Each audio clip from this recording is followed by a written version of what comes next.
అందరికీ హాయ్ అండి. ఈరోజు మన వీడియోలో మూలంగితో పచ్చడి చేయబోతున్నాము. మూలంగి అంటే ఎంతోమందికి ఇష్టం ఉండదు. ఇలా చేసి ఇవ్వండి, చాలా ఇష్టపడి తింటారు. అంత టేస్ట్ కూడా బాగుంటుంది. ఇప్పుడు ఎలా చేసేది చూసేద్దామా. Welcome back to Sushanti vlogs. ఈరోజు ఈ మూలంగి పచ్చడి కోసమని 2 ముల్లంగి తీసుకున్నాను. సొద్దంపులు అంటారు, ముల్లంగి అంటారు. ఓకేనా, 2 తీసుకుని తొక్కలు రిమూవ్ చేసుకొని మనం ఏంటంటే చిన్న చిన్న ముక్కలుగా కట్ చేసుకొని రెడీ చేసి పెట్టుకున్నామంటే ఫాస్ట్గా అయిపోతుంది. స్టవ్ ఆన్ చేసి ప్యాన్ పెట్టి 2 టేబుల్ స్పూన్ నూనె వేసుకుంటే చాలండి. ఎక్కువ నూనె అవసరం లేదు. 2 టేబుల్ స్పూన్ వేసుకుని ఇందులో 1/2 టేబుల్ స్పూన్ జీలకర్ర, ధనియాలు 1/2 టేబుల్ స్పూన్, వేరుశనగ గుడ్లు 2 టేబుల్ స్పూన్ వేసుకోవాలి. ఆ ఫ్లేవర్ చాలా బాగుంటుందండి పచ్చడిలో పడితే.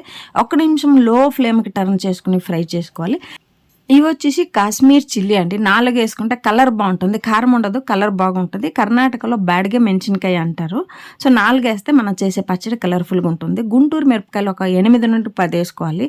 కర్ణాటకంలో దొరికే గుంటూరు మిరపకాయలు అదేంటో నాకు తెలియదు, కానీ కారం ఎక్కువ ఉండదు. సో దానికోసం నేను ఎక్కువ వేస్తున్నాను. మీ దగ్గర ఉన్న కారం ఎక్కువ ఉంటే తక్కువ చేసుకోండి. అలాగే నువ్వు పప్పు ఒక 2 టేబుల్ స్పూన్ వేసుకున్నామంటే వర్ణించలేనండి. మనం చేసే ముల్లంగి పచ్చడి సూపర్ టేస్ట్గా ఉంటుంది. ఇవన్నీ కూడా లో ఫ్లేమ్లో ఫ్రై చేసుకోండి. గుర్తుపెట్టుకోండి, ఏది కూడా మాడకూడదు. మాడితే మనం చేసే చట్నీ కూడా కలర్ చేంజ్ అయిపోతుంది, టేస్ట్ కూడా బాగోదు. ఇవన్నీ కూడా లో ఫ్లేమ్లో 5 నుండి 8 నిమిషాలు ఫ్రై చేసిన తర్వాత ఒక బౌల్లో ఇలాగ అన్నీ తీసుకోవాలండి. తీసిన తర్వాత అదే ప్యాన్లో 1 టేబుల్ స్పూన్ నూనె వేసుకుని అందులో తెల్లుల్లి 1 వేసుకోవాలి. ఓకేనా, తర్వాత పెద్ద సైజు ఉల్లిపాయ 1 వేసుకోవాలి. ఇలా పెద్ద పెద్ద ముక్కలుగా కట్ చేసుకుని వేసుకోవాలి. ఉల్లిపాయలు ఎక్కువ వేగే అవసరం లేదండి, కొంచెం పచ్చి పచ్చిగా ఉంటేనే బాగుంటుంది. ఇలాగ ఒక 2 నిమిషాలు ఫ్రై అయిన తర్వాత మనం తీసుకున్న ముల్లంగి ఇలా చిన్న చిన్న ముక్కలుగా కట్ చేసుకుని పెట్టాం కదా, ముల్లంగి కూడా వేసుకుని మీడియం ఫ్లేమ్లో ఫ్రై చేసుకోవాలి. హై ఫ్లేమ్ పెట్టొద్దండి, మాడిపోతుంది. మీడియం ఫ్లేమ్లో ఫ్రై చేసుకోవాలి. ఇలాగ ఒక 5 నుండి 8 నిమిషాలు ఫ్రై చేసుకోవాలి. ఏది కూడా ఎక్కువ ఓవర్ ఫ్రై చేయకూడదు అనమాట. ఇందులో ఒక చిన్న ఉసిరికాయ సైజ్ అంతా చింతపండు నానబెట్టి వేసేస్తే మనకి పులుపు బాగుంటుంది. అలాగే పసుపు ఒక 1/2 టేబుల్ స్పూన్ వేసుకుంటే కలర్ కూడా బాగుంటుంది. ఓకేనా, టేస్ట్తో పాటు మనకి కలర్ కూడా ఇంపార్టెంటే కాబట్టి పసుపు ఒక 1/2 టేబుల్ స్పూన్ వేసుకుని మీడియం ఫ్లేమ్లో ఒక 5 నుండి 8 నిమిషాలు ఫ్రై చేసి మీడియం సైజు టమాటో 1 వేసుకున్నామంటే చింతపండుతో పాటు ఈ టమాటో పులుపు కూడా టేస్ట్ బాగా ఉంటుందండి.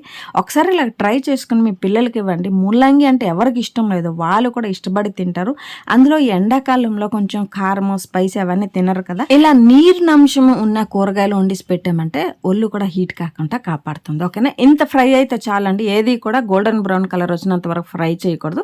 ఇప్పుడు స్టవ్ ఆఫ్ చేసి రోటి పచ్చడి అన్నాం కదా, రోటి పచ్చడికి న్యాయం చేయాలి కదా, ఒక రోటి తీసుకుని అందులో మనం ఫస్ట్ ఫ్రై చేసుకున్నాము అవన్నీ వేసుకుని 1 టేబుల్ స్పూన్ ఉప్పు వేసుకోవాలి. ఎప్పుడు కూడా ఉప్పు కొంచెం తక్కువ వేసుకోండి. ఎక్కువ అయిపోయిందంటే మళ్ళీ కష్టం, తక్కువ ఉన్నదంటే మళ్ళీ తర్వాత ఎక్కువ వేసుకోవచ్చు. కల్లుప్పు వేసుకున్నామంటే వేగమా మిరపకాయలన్నీ నలిగిపోతుంది.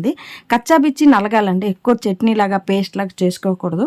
మిరపకాయలు తర్వాత మనం వేరుశనగ గుడ్లు వేసాం కదా, అవన్నీ కూడా కొంచెం పలుకులాగా ఉంటేనే మనం తినేటప్పుడు చాలా టేస్ట్ అనిపిస్తుంది. ఓకేనా, మిక్సీలో రుబ్బేస్తే చట్నీ అయిపోతుంది కానీ పచ్చడి. ఇప్పుడు ఇలా కచ్చాబిచ్చ దంచిన తర్వాత ఇందులో మనం ఫ్రై చేసుకున్న ముల్లంగి ఉల్లిపాయలు అవన్నీ వేసుకొని కచ్చాబిచ్చ దంచుకోవాలన్నమాట. మనం టమాటో రోటి పచ్చడి వీడియో అప్లోడ్ చేసాం కదండి, దగ్గర 1,00,000 వ్యూస్ వస్తుంది. ఆ వీడియోకి వచ్చిన కమెంట్ బాంధ వరలక్ష్మి గారు చేపలలో 10 వీడియోలైనా పర్వాలేదు నీటికి చూపించండి మేడం, తర్వాత చింతకాయలు పచ్చడి ఎండుమిర్చి పచ్చడి చేసి చూపించండి అన్నారు. మాకు చింతపండు ఇప్పుడు దొరకట్లేదు, ఎండుమిర్చిలో చేస్తాను అనుకున్నాను, కాకపోతే ఎండాకాలం కదా ముల్లంగి పచ్చడి చేస్తే ఒంటికి సెలవిస్తుందని చేశాను. మీకు ఈ వీడియోలు నచ్చుతుంది అంటే చాలా చాలా థ్యాంక్స్ అండి. కమెంట్ వేసినందుకు కూడా చాలా చాలా థ్యాంక్స్ బాంధ వరలక్ష్మి గారు. ఓకేనా, ఇందులో ఇప్పుడు కొంచెం గుప్పిడి కొత్తిమీర వేసుకుని దంచాలి. కొత్తిమీర వేసినామంటే ఆ ఫ్లేవర్ బాగుంటుందండి.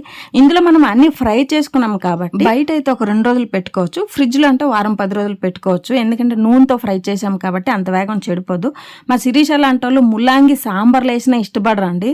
సో అలాంటి వాళ్ళకి ఇలా చేసి ఇచ్చినామంటే చాలా ఇష్టపడి తింటారు. పచ్చడి రెడీ అయిపోయింది చూడండి, కొంచెం ఆయిల్ కూడా కనిపిస్తుంది కాబట్టి టేస్ట్ చాలా చాలా అద్భుతంగా ఉంటుంది. మొన్న టమాటో రోటి పచ్చడి వీడియో అప్లోడ్ చేసేటప్పుడు ఒక కమెంట్ వచ్చింది, సుజిని నాగులపురం. సుజిని గారు మీరు చెప్పారు రోట్లో అన్నం వేసుకుని కలుపుకొని తినండి చాలా బాగుంటుందని.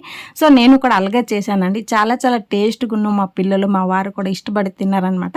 మీరు కమెంట్ వేసినందుకు చాలా చాలా థ్యాంక్స్. ఇలా ముల్లంగితో రోటి పచ్చడి చేసుకోండి. ముల్లంగి ఎవరికి ఇష్టం ఉండదు, వాళ్ళు కూడా ఇష్టపడి తింటారు, అంత టేస్ట్గా ఉంటుంది. మీకు ఈ ముల్లంగి రోటి పచ్చడి వీడియో నచ్చినట్టయితే like, share and subscribe to Sushanti vlogs. ఓకేనండి, అందరికీ బాయ్.